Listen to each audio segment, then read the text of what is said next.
వీళ్ళని కొడుతుంటాడు తప్ప ఎవరు? నేనే బండి కాడ వచ్చి గీక్తుంటేది చేస్తుంటేది. ఓకే, ఎన్టీఆర్ గారు బండి. రూపాయి కాయిన్ పెట్టి వాడు గీకిండి ఇట్లా. ఎవరు? జూనియర్ ఎన్టీఆర్. కళ్యాణ్ రావు గీదు ఒక్కడు కొట్టిన జమాంచి ఏడ్చుకుంటా లోపలికి వెళ్ళిపోయాడు. హరిబాబు వచ్చిండు, ఏం లచ్చన అంట. ఇక చూడు ఇప్పుడు ఇది సార్కు చూపెడతా, చూపెట్టకు లచ్చన ఆడుకోపడతాం సార్కు చూపెడతా. ఆయన కొట్టేసి ఎరగొట్టేసి కార్లు అంటే పానం ఆయన ఫస్ట్ కారు మారుతి, ఏదో ఫిలింలో పుల్లయ్య ఎవడు యాక్టర్ ఆయన ఇచ్చిన కారు అది. అది ఇప్పటికే కారు ఉన్నది. అది ఎన్టీఆర్ గారి పోలికలు ఎక్కువగా వచ్చిన మనవళ్ళకు ఎక్కువ వచ్చినాయి అంటే జూనియర్ ఎన్టీఆర్ ఇంకొకరికి కూడా అదే అవి ఉట్టి పడ్డట్టే. కొద్దిగా హైట్ తక్కువ ఉన్నాడు కానీ హైట్ ఉంటుంటే ఎన్టీఆర్ చిన్నప్పుడు అంటున్నా వీడు నాలాగానే ఉన్నాడు అని చెప్పి దగ్గర గుంజుకుంటూ ఇట్లా కూసబెట్టుకుంటుండే సార్ జూనియర్ ఎన్టీఆర్ గారు. నువ్వు నా పేరు లేపుతావు రా అని కొడుతుండే. పేరు లేపుతావురా అని, నా పేరు లేపుతావు రా అని అంటుండే. ఏమంటుండే అప్పుడు ఆయన? అప్పుడే సార్ డైలాగ్స్ చెప్తుంటే, సార్ ఒకసారి డైలాగ్ చెప్పు అంటే చెప్తావా సార్కు చెప్పాలని చెప్తా అని చెప్తుండే. వాళ్ళ తాతగారి గురించి ఏమంటుండే ఎప్పుడైనా మాట్లాడినప్పుడు మీతో? అంటే లోపలికి వెళ్తా తాతగారిని చూస్తా అని. ఆపతో సార్ ఆయన రాగానే పంపించేస్తుండే. ఏమ్రా తాత రారా తాత అంటుండే. ఆయన కొద్దిగా జోరుగా పిలుస్తుండే. కూర్చుంటుండే, తింటుంటే, తిన్నాక మళ్ళీ రిటర్న్ వస్తుండే. నాచారమకేళ్ళు వస్తున్నాం. మోహన్ పియ కూడా ఉన్నాడు నా దగ్గర. హ్యాబిట్స్ కాడికి వచ్చాకనే లచ్చన్న బండి ఆపు అన్నాడు. బాటా కంపెనీ ముంగటనే బండి ఆపిన. మోహన్ దువ్వెని తీసుకురాపో అంటే ఆడు షాప్లోకి పోయి మొత్తం డబ్బానే తీసుకొచ్చిండు. డబ్బా తీసుకొచ్చి డబ్బా పెడితే ఒక్కొక్క దువ్వెని తీసుకుంటుంటాడు, దూసుకొని మళ్ళీ పెడుతుంటాడు, మళ్ళీ దూసుకొని పెట్టా. అట్లా మొత్తం ట్రాఫిక్ మొత్తం జామ్ అయిపోయింది. ఎందుకు? రోడ్ మీద పెట్టినాం కారు మొత్తం జమ్ అంతా చూస్తున్నాం. ఎన్టీ రామారావు అంటే మొత్తం జమ అయిపోయింది. సార్ మొత్తం జమ అయిపోయింది సార్. అగో కానిస్టేబుల్ మొత్తుకుంటున్నాడు సార్. పోదాం పద సార్ అంటే ఇక దువ్వెన డబ్బా ఇచ్చేసిండు. వానికి ఇచ్చేసి లచ్చన్న అంటే మోని ఇచ్చేసిండు. మళ్ళీ బండ్లో కూర్చొని మూవ్ అయిపోయినాం. ఎప్పుడైనా ఎన్టీఆర్ గారు కార్ డ్రైవింగ్ చేసినారా మీరు ఉన్నప్పుడు? లచ్చన్న నేను డ్రైవ్ చేస్తా అని చెప్పి ఒక్కసారి చేసిండు. చేసినారా? ఎక్కడది? పెకాడ్ పెద్ద కార్. ఓకే, పెద్ద కారా? పెకాడ్ అయిన కార్ అది. అయితే అది పక్కకు పెట్టేసిన. అది పెట్టి మళ్ళీ స్టాండర్డ్ 2000 తీసుకొచ్చిన. ఎక్కడ పోయినారు అప్పుడు? గండిపేట్. ఆ రోజు సండే, అందరికి భోజనం. మన్మరాళ్ళు అందరూ కొడుకులు కోడళ్ళు అందరూ సండే ఆడనే భోంచేస్తాం ప్రతి సండేనా? బాగుంది ఇది. అయితే ఆ సండే భోజనానికి వీళ్ళందరినీ కూర్చోడితే లచ్చన్న నేను తోలుతాను. వద్దు సార్ నేను తోలుకుంటా సార్ ప్లీజ్. సరే సార్ అని బండి ఇచ్చేసి నువ్వు పక్క కూర్చో నేను ఇంకా కూర్చుంటా అన్న. ఇంకా బండ్లో కూర్చున్నా. ఎందుకట్లా? ఓకే, ఆయన పక్కన కూర్చోద్దాం. ఇక బండి నడిపించిండు. అప్పుడు దాటిపోయినాం మేము. గండిపేట్ మిలిటరీ ఏరియాకి వచ్చినాం. ఆ మిలిటరీ ఏరియా కాడ పక్కకోమో కోళ్ళ ఫారాలు ఉన్నాయి. మేల్రాయి 23 మేల్రాయి ఉన్నది. క్రాసింగ్ ఉన్నది. ఆ క్రాసింగ్ కేడితే ఆడికి ఒక లారీ రోడ్ వచ్చిండు. ఈయన టర్న్ చేసేది బదులు దాన్ని కొట్టేసిండు ఎన్టీఆర్ గారు. అది మేల్రాయి లేకపోతుంటే పెద్ద గుంతలకు పడిపోతుంటుంది.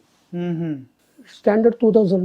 ఇక లచ్చన్న చూడు ఏం రాదు 2 కాళ్ళు బట్టి బయటికి గుంజిన.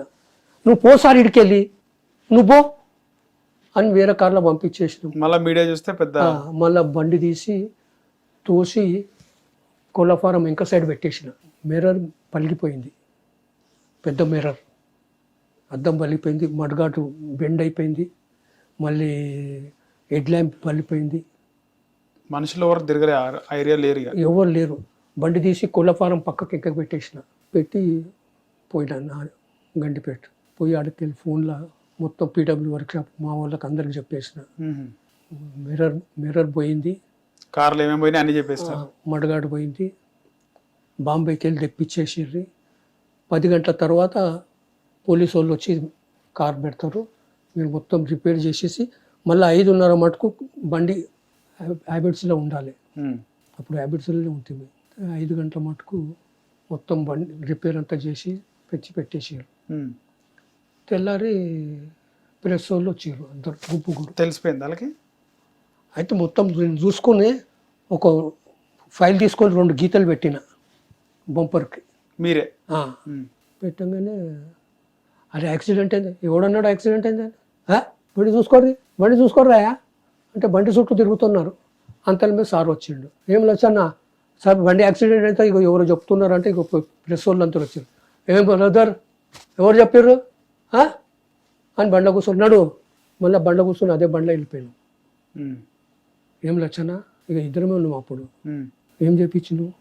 నేను మిర్రర్ వేయించిన సార్, అద్దం వేయించిన, మడ్గాట్ వేయించిన, హెడ్ ల్యాంప్ గ్లాస్ వేయించిన. ఇవన్నీ ఎట్లా చెప్పించిన? బాంబేకి వెళ్ళి తెప్పించాను సార్ ఫ్లైట్లో. బాంబే అక్కడనే ఫర్నిచర్ అక్కడనే ఉంటుంది అనమాట. మళ్ళా పొద్దుగాల్ని ఈడబెట్టమన్నా పెట్టేసాడు సార్. Very good. అప్పుడు గట్టిగా పట్టుకున్నాడు. అప్పుడు మటుకు గండిపేట వచ్చేసినాం, గట్టిగా పట్టుకున్నాం. Very good, very good. వాళ్ళ ఫ్యామిలీకి ఏదన్నా శాపం లాంటిది ఏమైనా ఉందా? ఎందుకంటే వాళ్ళ ఎన్టీఆర్ గారు నాన్నగారు కూడా యాక్సిడెంట్లో చనిపోయినారని విన్నాము. హరికృష్ణ గారు కూడా యాక్సిడెంట్లో చనిపోయినారు. అది ఏమో ఈయన కూడా యాక్సిడెంట్ అయ్యి త్రుటిలో ప్రమాదం తప్పింది. మీరు చెప్తుంటే అర్థమైంది. అలా జూనియర్ ఎన్టీఆర్ గారు కూడా, ఆయనకు కూడా యాక్సిడెంట్ అయింది. అదే పొజిషన్లో అయింది. అక్కడనే ఆ ఏరియాలనే అయింది. ఇక్కడ మనకు జూ పోయే ముంగుతూ ఆడ కూడా అయింది. అదే అయింది. వాళ్ళకి ఈ యాక్సిడెంట్ గండం ఉంది అని చెప్పేసి ఉండొచ్చు. పోయి దానికి ఏమో చెప్తాము.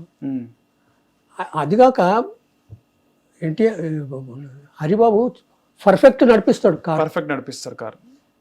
అయితే మాటలో వచ్చింది హరిబాబు ముంగట్నే హరి కరెక్ట్ నడిపిస్తుంటే లచ్చన్న తర్వాత నువ్వు అంత పర్ఫెక్ట్ కాదు నువ్వు అనేసాడు. నీది రఫ్ డ్రైవింగ్. లచ్చన్న స్పీడ్ నడిపి కంట్రోల్ చేస్తాడు, స్మూత్గా నడిపిస్తాడు. ఒకసారి మన విజయవాడ పోతుంటే నల్గొండ దగ్గర రైల్వే ట్రాక్ ఉన్నది. ఆ ట్రాక్ కాడ స్పీడ్ బ్రేక్ లేదు. అది ఎప్పుడు రోడ్డు పోతూనే ఉంటాం కదా, అది స్పీడ్ బ్రేక్ లేదు.